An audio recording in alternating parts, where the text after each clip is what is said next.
and blessings. This is Nubia, I, the raw food goddess, the womb priestess, and the holistic practitioner. Good morning, everyone. Again, this is my second video of the day. I just got back from the sauna not too long ago. Hope you saw my first video about my curves and how much curves I got now, how much I've gained weight, and I've been doing nothing but raw. So yeah, I explained that in the last video. So yes. But today I want to talk about something a little more seriously. So you all know that next month I'm doing my intensive, which I think is going to be my most powerful intensive of all.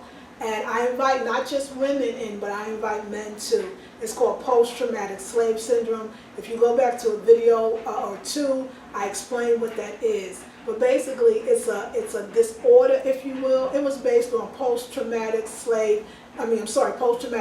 disorder that many people, men and women coming back from wars, would have to live with these memories, these recurring memories of torture, of killings, them that they killed, seeing other people killed, people being raped, just horrific stuff. And so this post-traumatic slave syndrome says that because our ancestors, which we know as people of African descent, is ourselves, is still part of us, that our DNA was, in a sense, affected by what our ancestors been through and passed that on to us. And that because of that, we are not always right in our mind. We don't always make the best choices. We don't always think well of ourselves. And because of this post-traumatic slave syndrome, because of this effect of slavery, we tend to not like things about ourselves, not understand even things about ourselves, and think that if we think that we're different, if we say that our skin is affected differently by the sun than somebody maybe with lighter skin or from Eurocentric background, we think that that's wrong or behavior's not right. We always want to, a lot of times we are being taught to be homogenous, be a oneness, be part of the melting pot, which I think is really a mistake. I think that we all should embrace our differences and love our differences, and that makes us more of who we are and makes the world, to me, a better place to be, because we're able to learn from other cultures, learn from those differences, embrace them and enjoy it. It makes life more exciting, more colorful, if you will, right? And so today I want to talk a little bit about colorism. This is something we're going to deal with in the post-traumatic slave syndrome, but I want to give you a little bit of it right now. So I was watching a documentary called Dark Girls, and I thought I didn't see it before, but I already saw it. But I didn't really have to see it because I lived it. I am a dark girl, right? So I lived it. And I want to talk about colorism, but I'm going to be gentle, I'm going to be loving, I'm going to be kind. I'm not going to put one against the other. I'm actually going to talk about how we could stop doing that. Because we have to stop looking at each other and hating one or being upset with one or the other. And let me say what really prompted this. And I want to thank Sister Renee. You left a wonderful comment in my post-traumatic slave syndrome about being light-skinned and how you were beat up and really, harassed by dark-skinned women because of their post-traumatic slave syndrome, because of the feeling, maybe a feeling like we always get the raw deal, that nobody loves us, that we're angry because we're always put to the side or we're considered the ugly ones. And so that jealousy that came up because you were light-skinned, maybe with long hair, and it made dark-skinned women feel upset about it, and maybe for no other reason but just that fact that they wanted to hurt you, right? And so I want to talk about that. I want to talk about, but the other way around. So we have to understand that it's not just in America, right? But in the world, light skin or lighter skin, it has a privilege. So they call it white skin privilege. And anything closest to whiter skin is more privileged in the world. Not just in America. You can go to Asia and see that they use skin whitening creams. Of course, or lots of parts of the Caribbean, definitely in Africa. Places where people of color are, they are trying to be lighter. And a lot of it is, of course, they're bombarded by American television, but they're also by American occupation that's always there. America is a big, powerful country in that as far as media is concerned, and has the means to promote white as right, and everything else should step to the side. And so even within the Black African American community, even dark-skinned women a lot of times wish that they were lighter skinned. think that lighter skinned women are more beautiful, wish that they had their so-called good hair, which is hair that is a mixture of European or Indian even, or whatever. And so sometimes there is this inferiority that dark-skinned women may have. Not all of it. There's a lot of dark-skinned women with a healthy sense of self-esteem that is wonderful. I'm giving you generalizations, so please go with it for a second, but I'm also showing you something. I remember when I was at Mills College, this is an all-women's college, and I remember my professor, she is half black and half Japanese, and also a gay woman, definitely, out of the closet, said she was gay. And so let me just set the stage. So there's another sister, Ethiopian woman in the class, who didn't really look what we think an Ethiopian would look like. She looked more black American, although I know in Ethiopia, everybody does not look like Ethiopians that maybe have a curlier or straighter or less loosely curled hair. There's Ethiopians that look just like me, so I get that. But she looked like an African American, and she admitted that. She said when she goes to Ethiopia, they're looking at her when she speaks Amharic, like, are you Ethiopian? And she said that we were talking about race and class and colorism, and she was saying that a lot of times Ethiopians, because they speak their own language, that they talk about black Americans. And she said that there was a belief. Now this is her saying, I'm not speaking for all Ethiopians. I got Ethiopian brothers and sisters that love me and I love them. I'm talking something very deep. I know that it's very sensitive, so just take it in. Just be okay. Just let's talk about it so we can heal it. And she said that the Ethiopians believe that they do talk bad about black Americans, and this is what she said, in their language, and they have a belief that the lighter skinned ones are smarter, just by being light skinned. And that the darker skinned ones are dumber, or not as smart, or not as intelligent, or more ghetto, if you will, whatever that means, right? It took on a new meaning. Because, ghettos was describing really Jewish communities where everybody that was of the same lived in the communities and in tenements in different parts of the states and the cities and the countries, and those were ghettos. But now ghetto is somehow synonymous with black folks, and it means some ill behavior, right? So let's go there. Let's take it. It's all right, because I'm just looking at this from purely, we need to be objective, okay? So let's check it out. So she said, so I'm thinking, wow, how many other people that's black even, that feel that way about dark-skinned people? Well, on the movie Dark Girls, there was a light-skinned brother that said that he owned a store, and his family owned the store for generations, and they would never hire dark-skinned people because they said that dark-skinned blacks stole, and that they would only hire light-skinned blacks, and light-skinned blacks did not steal.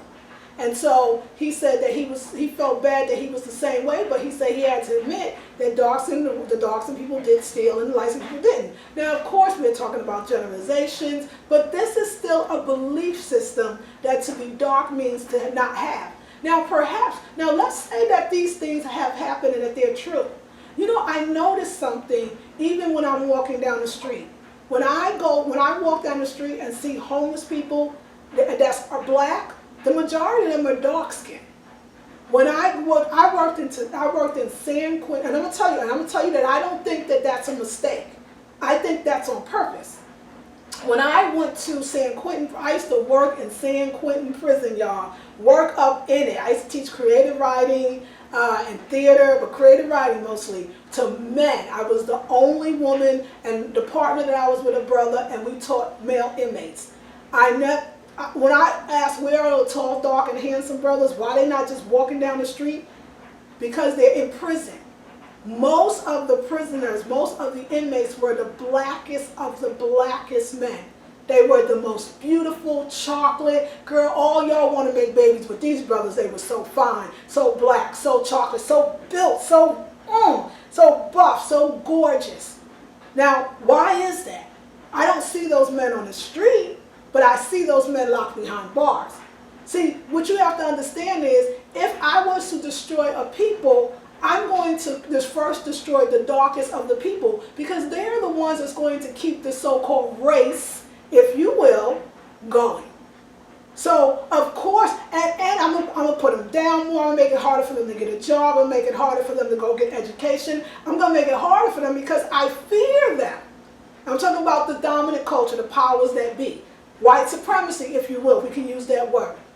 I'm using it as not as white supremacy as individuals. I'm using white supremacy as a system that keeps you in a certain place so that the rich can be richer and the poor can be poorer.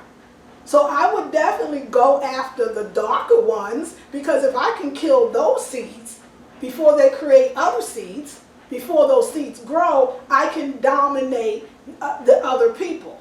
So you have to understand that. So yes, maybe blacks were stealing more in this particular man's store, the darker blacks, because they didn't have the same opportunities. You got to understand, in slavery, the house brothers and sisters, because I'm not calling no niggers, but Negroes, I don't even want to wish that word never came out of my mouth, but it did, because that's what they called us. But the house blacks definitely had preference. Why? Not that but it wasn't good. So don't look at it like, oh, the light-skinned blacks had it good. It was not good being in the house either. They were prone to rapes and incest and beatings. And then we had the mistress, the wife of the slave owner, of the planter, was jealous of her, beating her herself, throwing her out on the street, making her sleep in inhuman conditions. So there's no way saying the light-skinned blacks had it better. It was a different kind of slavery. But the field ones, of course, definitely had it the worst. No opportunities to have good food or good clothes or anything, not even to learn how to read and write. A lot of times, the lighter-skinned blacks were the so-called enslavers or the slavers' children. So there was sometimes some kind of preferential treatment. But we took it and thought, well, I should hate them because they got special treatment, or maybe lots of people think I should look down on them because I'm not one of them. You got to understand, it's not a light-skinned sister's fault, even if she feels that way, and only now she can do something about it. And it's not the dark-skinned sister's fault if she has that kind of hatred towards her, because she was taught to do that. That's when you give one more preferential treatment than the others. You divide and conquer. And what I want to do in my post-traumatic slave syndrome intensive is stop that shit. That we can look at a sister. I know some down light-skinned sisters. Down. And I know some dark-skinned sisters that don't want to be dark-skinned.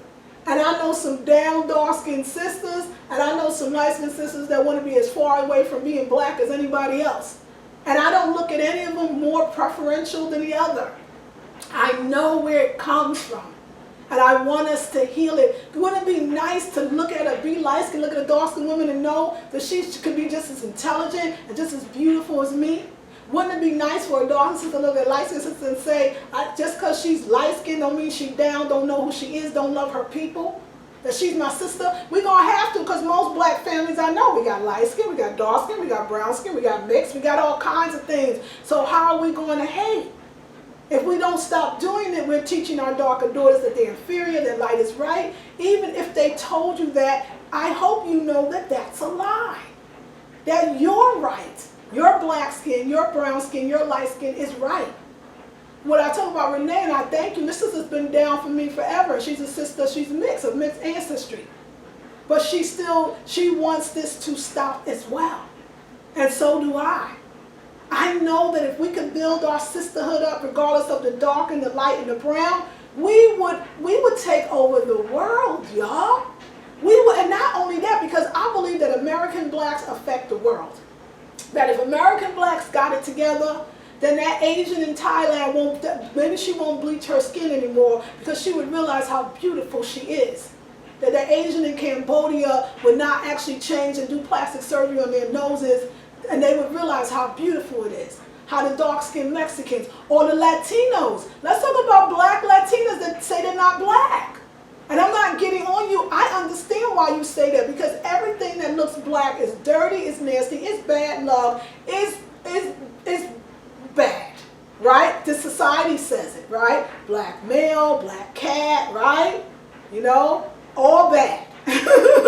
All bad. The black is day, black is night, You know, evil, it's like, and everything light and pure is white as the driven snow. Do you understand this is how they kept themselves up and us down? You have to love your darker brothers. If you're light skinned, you're going to have to love your darker brothers and sisters. You're going to have to love your dark sisters because you came from that. So even as a light skinned woman, if you are not embracing the African part of you, which is me, then that's the side that you're hating. And I want you to come in the post-traumatic slave syndrome intensive so you can love that part of you again as well as all the other parts. You were already taught that your white side is more superior, is better. You know that part, but do you know how great your black side is? And for all the darks and sisters that think that you want to be light-skinned and want to have hair, look, I grew up the same way. That's my dryer, so excuse me. I remember seeing this skit by Whoopi Goldberg, and it was when she played all these characters. I loved this skit. It was when she first came out. And she played the little girl who tied the little towel around her head, and she was like, "Do you like my long blonde hair?"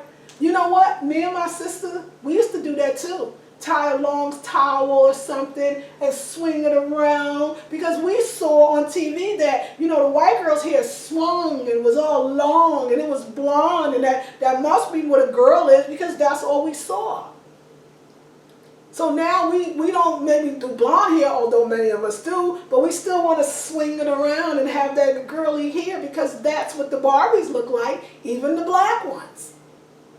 I'm telling you this, that it's so deeply embedded. You see, if you see that it seems like a light-skinned woman gets preferential treatment, if it does, because maybe it's not true, but maybe it is, then you want to somehow be closest to that, right? As a brother, Sava, this brother on YouTube, I love him, S-A-V-A, he talked about how men are visual and women are auditory. Women believe what they hear and men believe what they see.